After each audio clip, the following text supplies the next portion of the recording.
සුබ උදෑසනක් යාළුවනේ. ඕන්න අද ඉතින් උදේම අපි තක්කාලි පැල වලට පස් දාන්න ආවා. පස් පුරවන්න ආවා. ඒ කිව්වොත් ඒවද මේ වැස්සත් වැඩිනේ.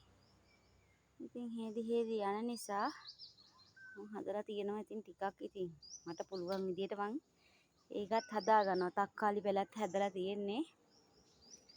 දෙහිත් හදලා තියෙන්නේ. අර පැත්තට වෙන්න මඤ්ඤොක්කා කොළ. එතකොට අවරයට ටිකක් ඔය වගේ පුංචි ගෙදර කෑමට ගන්න පුළුවන් දේවල් ටිකක් වගා කරගෙන ඉන්නවා. ඒකවත් ඉතින් හැමදේම දැන් කඩවල වලින් ගන්නවත් බෑනේ. ඒ හින්දා මං ඉතින් ඒවා වගේ උදේම චුට්ටක් ඒකත් කරලා තියලා ගියාම ලේසියිනේ. කරන එකක් උදේට කරගත්තොත් තමයි ඒකේ ෂොප් එකේ වැඩත් බලා ගන්න ඕනේ. ඒ හින්දා ටික පස් ටිකක් පුරවලා තිබ්බහම අයියෝ පැදේ බැල.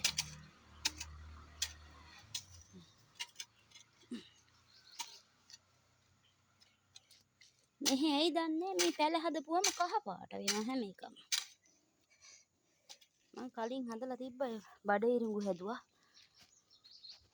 මඤ්ඤොක්ක හැදුවා. එහෙම හැදුවා. ඉතින් හදනකොට ඒ ඔක්කොම මේ හොඳට හැදීගෙන එනවා. ටික දවසක් යනකොට ඒව කහ පාට වෙනවා. ඉතින් ඒ නිසා මේ හදන ආසාවත්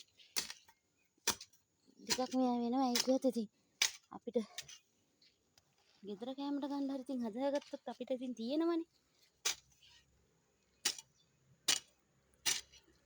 ටිකක් ඔය පස් ටිකක් පුරවලා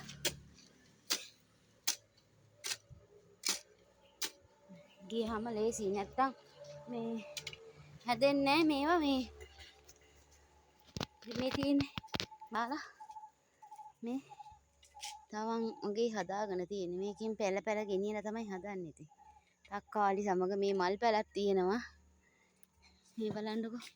මේ මල් ගහ ඇතුලේ මේ රටකජු පැලක් හැදිලා තියෙන්නේ. මේ රටකජු පැලක් හැදිලා තියෙන්නේ. මේ අපේ බබා කඩන්න එපා කියනවා. මම මේක හැදෙන්නේ යාට ඕනි කියලා. මේ තියෙන්නේ මේවා තමයි යාළුවනේ රටකජු වල මල්. ඔය තියෙන රටකජු මල්. මේ රටකජු මං ඉතින් ওই චුට්ටක් මේ ගෙදර හදාගෙන ඉන්නවා. ඒ ටිකේ වටේට විතරක් තියෙන්නේ.